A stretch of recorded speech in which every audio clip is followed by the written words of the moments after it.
En tant que jeune socialiste bruxellois, l'enseignement est un sujet qui nous touche fortement. Les inégalités scolaires sont omniprésentes en Belgique et ces inégalités sont souvent liées aux origines sociales.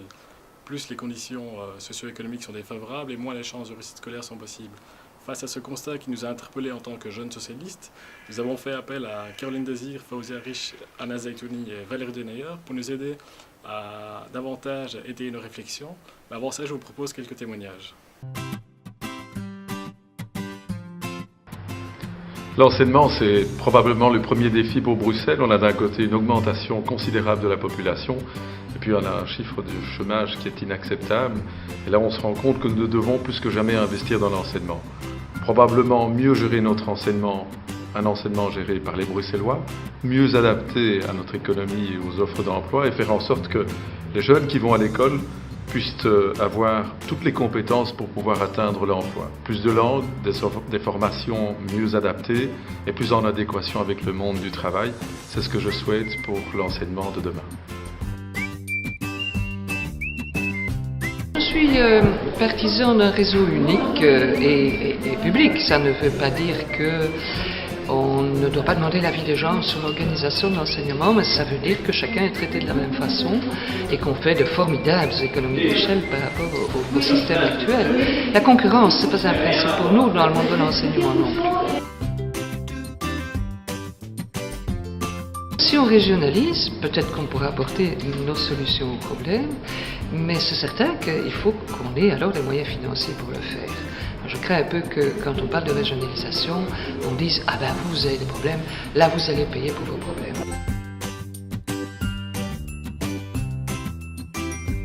Avoir un cours de citoyenneté, c'est très important à l'école parce que on peut y mettre des choses qui sont capitales et qu'on n'enseigne pas aujourd'hui. Par exemple, au niveau du mouvement des jeunes socialistes, on revendique ça pour notamment intégrer des aspects sur l'histoire de l'immigration. Ça permettrait également de sensibiliser les jeunes aux enjeux politiques. Il y a une lacune là au niveau de la connaissance du fonctionnement du système démocratique, au niveau de la connaissance du fonctionnement du vote en Belgique, au niveau de la connaissance du fonctionnement du système politique chez nous.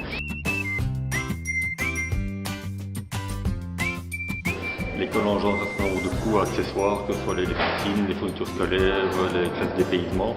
Et donc à Anderlecht, on a pris des mesures très concrètes. C'est que par exemple, chaque élève de l'enseignement primaire reçoit chaque année en début d'année un kit de l'élève avec tout ce qu'il y a comme fourniture nécessaire, compas, latte, bic, stylo, plumier.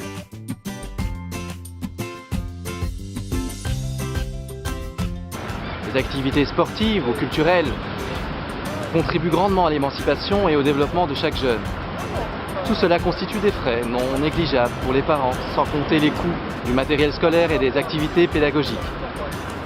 Ma question, ne doit-on pas renforcer et développer le système d'allocation scolaire qui permet à beaucoup de familles de pouvoir payer tous ces frais ?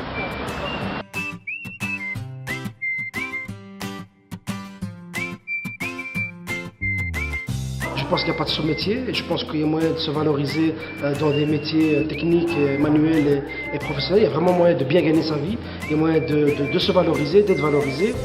Et il y a un grand travail à faire, je pense, au niveau de l'image qu'on véhicule, de l'image qu'on véhicule de la réussite, de manière générale dans notre société.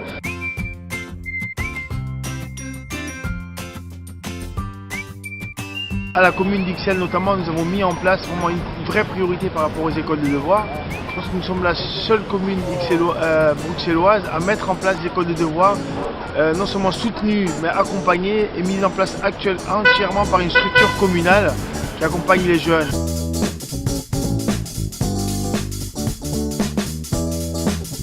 L'idéal évidemment ce serait qu'il y ait assez de place pour tout le monde partout et que donc on ne soit pas obligé de faire une sélection.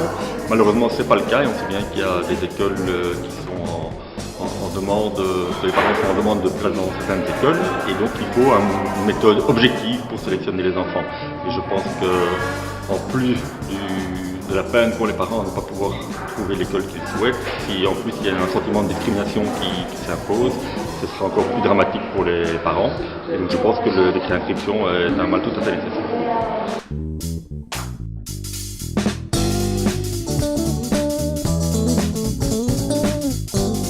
Il a permis en tout cas un gros coup de pied dans la fourmilière parce qu'il faut quand même rappeler aux gens qu'il fut une époque pas si lointaine où certaines écoles étaient interdite et inaccessible à une catégorie de la population, et notamment les plus pauvres, les plus fragilisés, les plus précarisés. Maintenant, il est évident que ce n'est pas un décret qui va l'instituer, c'est aussi des habitudes, c'est une nouvelle culture qu'il faut avoir dans ce pays, dans notre région, dans nos communes, pour faire en sorte d'abord que toutes les écoles finissent par obtenir le même niveau, évidemment, mais avant ça, il faut aussi veiller à ce qu'il y ait une mixité sociale, culturelle dans nos quartiers, dans nos écoles.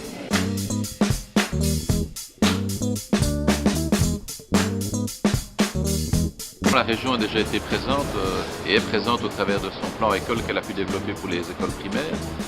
Il convient maintenant de pouvoir répondre à ce boom démographique aussi pour les écoles secondaires. Et donc, de par notre action, de par la concertation qu'on a pu mener avec l'ensemble des opérateurs, que ce soit les communes, mais aussi la Fédération Wallonie-Bruxelles, il était déjà décidé de financer la création de 17 000 places, nouvelles places dans des écoles secondaires. Une des grandes nouveautés sera la possibilité d'étendre le système des espaces modulaires aux écoles secondaires, mais cette fois-ci subventionné par la Fédération Wallonie-Bruxelles, ce qui n'était pas le cas jusqu'à présent.